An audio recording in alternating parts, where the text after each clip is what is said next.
Assalamualaikum warahmatullahi wabarakatuh. Nama saya Dinda Farisa dari kelas 3 dari 4. Di sini saya akan menjelaskan tugas 5 OTK 3 mengerjakan Genkoplis problem 85.3. Untuk soalnya yaitu double effect evaporator feed bolak-balik mengandung 2% larutan padatan organik pada feed air menuju double effect evaporator. Suhu feed sebesar 100 derajat Celcius, konsentrasi padatan 25%. Boiling point risk diabaikan dan disamakan dengan panas larutan. Luas area setiap evaporator yaitu 1000 feet persegi dan U1 sebesar 500, U2 sebesar 700 BTU per horse kali feet kuadrat. Umpan masuk ke evaporator 2. Steam bertekanan 100 PSIA masuk dari evaporator 1. Tekanan di teropong uap di evaporator 2 sebesar 0,98 PSIA. Diasumsikan kapasitas panas larutan adalah sama dengan kapasitas panas air. Hitunglah laju alir umpan dan volume hasil liquid yang mengandung 25% padatan. Dari soal dapat disimpulkan bahwa yang diketahui adalah XF 0,02, suhu feed 100 derajat Fahrenheit, XL 0,25, asumsi F 1000 pound per jam, luas area 1 sama dengan luas area 2, yaitu sebesar 1000 feet kuadrat, U1 sebesar 500, U2 700, PS 100 PSIA, PS2 0,98 PSIA. Yang ditanyakan adalah F aktual dan volume hasil liquid di evaporator pertama. Ini tahap-tahap langkah penyelesaiannya. Kemudian kita masuk ke penyelesaiannya. Yang pertama yaitu mencari neraca massa keseluruhan.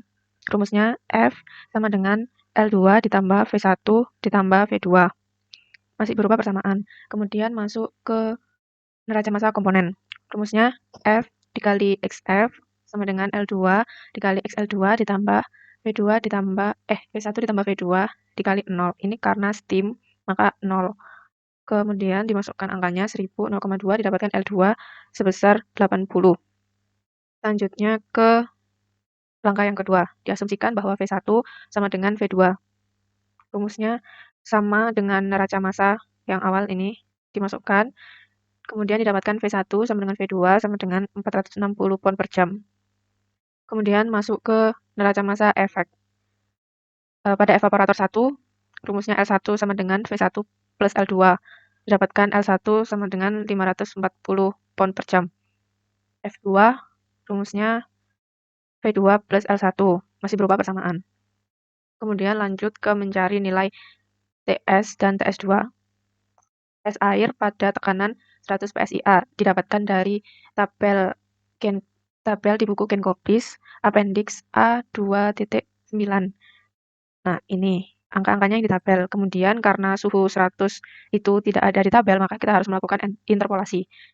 Begitu juga dengan TS2 air. Karena karena tekanan 0,98 tidak ada di tabel, maka juga perlu melakukan interpolasi.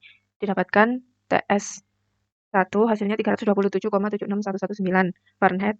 Kemudian TS2 100,91104 derajat Fahrenheit. Kemudian dilanjutkan untuk mencari perubahan atau selisih suhu dari temperatur uap. Tadi kan udah didapatkan nilai TS dan TS2. Didapatkan selisihnya sebesar 226, perubahannya sebesar 226,85015. Perubahan suhu 1 dihitung dengan rumus jumlah perubahan suhu yang awal dikali 1/U1 dibagi 1/U1 ditambah 1/U2 didapatkan delta T1 sama dengan 132,32925 derajat Fahrenheit. Kemudian karena evaporatornya ada 2, maka suhu delta T2 juga sama dihitung dengan rumus jumlah delta T dikali 1/U1 per 1/U1 plus U2. Didapatkan hasil sebesar 94,52096. Maaf untuk delta T2 saya ada salah penulisan. Yang benar rumusnya adalah sigma delta T dikali 1/U2 per 1/U2 ditambah 1/U1. Jadi kebalikannya dari delta T1. Kemudian langkah selanjutnya adalah mencari T1 dan T2. Rumusnya TS dikurangi delta T1. Begitupun dengan delta T2, T1 dikurangi delta T2. Selanjutnya langkah ketujuh yaitu mencari lambda S2 dan lambda S1. Nah, untuk mencari lambda S2 dan lambda S1 atau latent heat, itu kita membutuhkan tabel A2.9. ditinjau dari suhu TS2 yaitu 100,91104 derajat Fahrenheit. Untuk mencari HS2 atau saturated liquid harus dilakukan interpolasi karena suhu yang ada di tabel itu cuma 100 dan 110. Kalau 100,9 berarti kan di antara 100 dan 110, maka dilakukan interpolasi didapatkan hasil entalpi saturated vapor sebesar 1105,39. Kemudian dicari dan perlu data untuk entalpi liquid. Dilakukan interpolasi juga didapatkan hasil 68,95,831. Maka latent heat didapatkan yaitu sebesar 1036,433.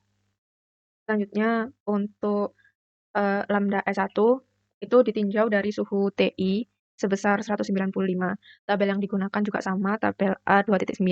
Karena suhu 195 tidak ada di tabel, maka kita juga harus melakukan interpolasi untuk mencari entalpi saturated vapor yang pertama.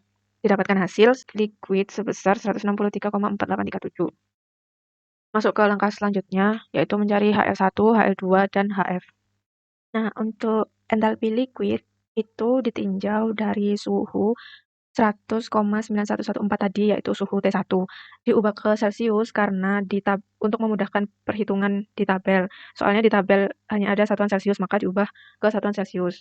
Namun untuk angka 38,28 itu tidak ada di tabel, jadi harus interpolasi untuk CP-nya. Kan tadi di soal diketahui kalau di BPR itu kapasitas panas larutan itu disamakan dengan CP air. Nah, didapatkan CP airnya sebesar ini 0,998238.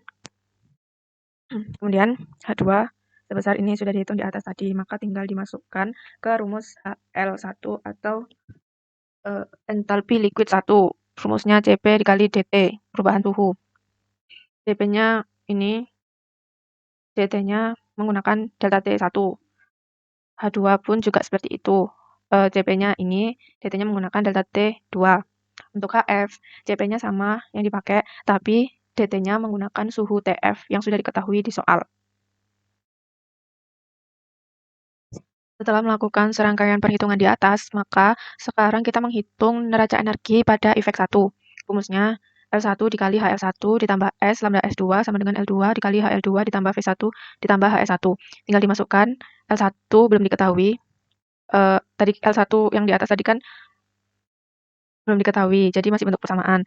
Terus HL1 sudah diketahui, S belum, terus lambda S2 sudah diketahui. Kemudian untuk L2 sudah diketahui sebesar 80 HL2 ditambah V1. V1 tadi di atas kan cuma berupa persamaan, jadi dimasukkan seperti ini karena S1 belum diketahui.